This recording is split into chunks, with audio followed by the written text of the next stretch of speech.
Well, guys, here it is. Put this up before, I'll put it up again. This should go straight to the Supreme Court of the United States of America, since they seem to understand the Constitution better than the people that took oaths in Congress and the Senate.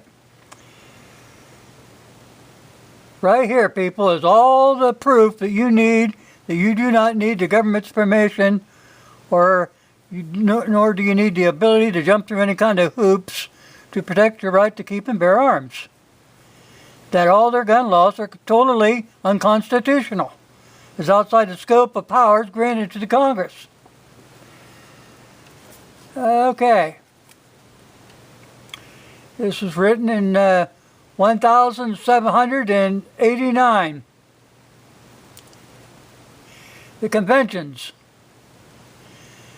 The number of states having at the time of adopting the Constitution expressed a desire in order to prevent misconstruction or misuse of its powers that further declaratory and restrictive clauses should be added, as that will extend the grounds of public confidence in the government and to best ensure the benefits of its institution. Let me explain something to you what declaratory means. Declaratory means it's designed to fix what was uncertain or doubtful. It wanted to make absolutely positive that the American people and that the government would understand what these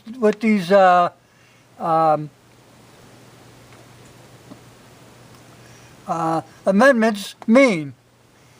Let me tell you again one more time. Declaratory means it's designed to fix what was uncertain or doubtful. So you couldn't understand it, so they put extra clauses in there.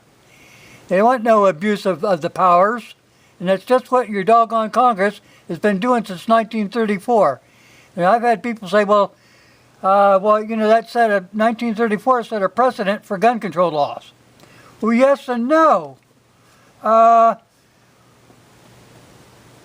This here, the Bill of Rights, has been the precedent for 143 years before 1934. Now, what's the stronger precedent? Think about that.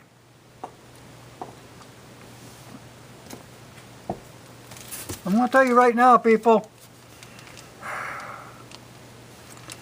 Nowhere in the Constitution was the Congress granted any authority to abridge, restrict, or infringe in any fashion whatsoever guns and ammunition. That means all restrictive laws made by Congress. All of them, people.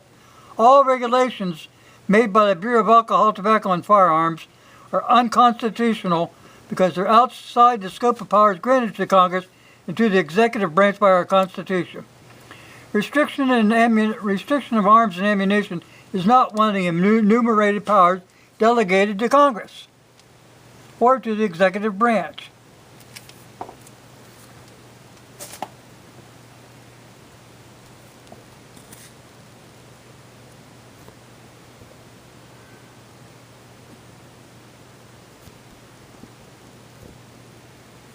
Are you getting that, people?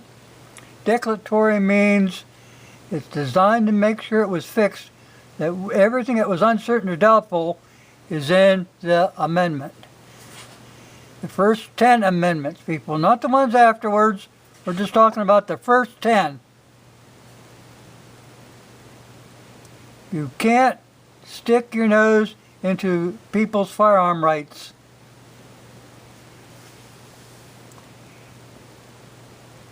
You know, they're trying to take guns away from people. Oh, you can't have this and you can't have that. I'll tell you what. The laws were set up that we could go from the East Coast to the West Coast, from the southern part of our borders to the northern part, and don't have to say boo-hoo to anybody. That's the way it was set up. And you're trying to tear it apart so you have more control over the people. It's none of your damn business. The people are in control, not you. Not you.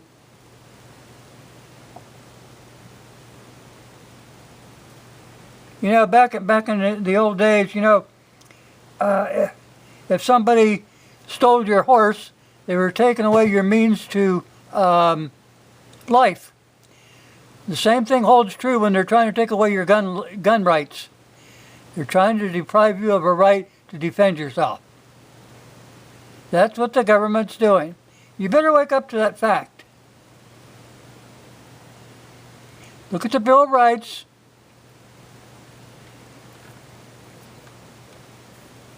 Congress of the United States began and held a sitting at the city of New York on Wednesday, the 4th of March, 1789. In 1791, it was ratified and preserved for every American citizen the right to keep and bear arms, and it can't be infringed. Remember what I said? Your Constitution was ratified and preserved. Everything in there is to protect you. Protect you from a tyranny government. You don't need them kind of people in office. They shouldn't be there, and they need to be prosecuted. They didn't uphold their oath of office.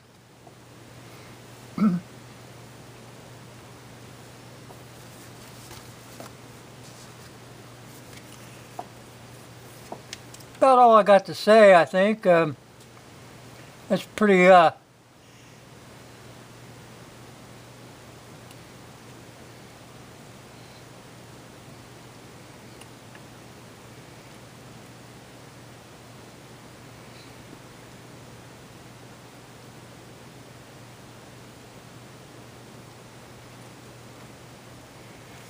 it pretty much says, see, if they would have resisted the 1934 law, we wouldn't be in this doggone boat right now.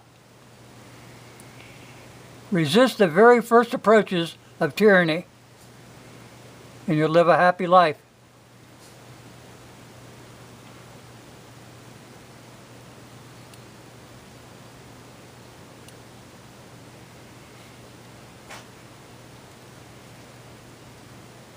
Remember that, folks.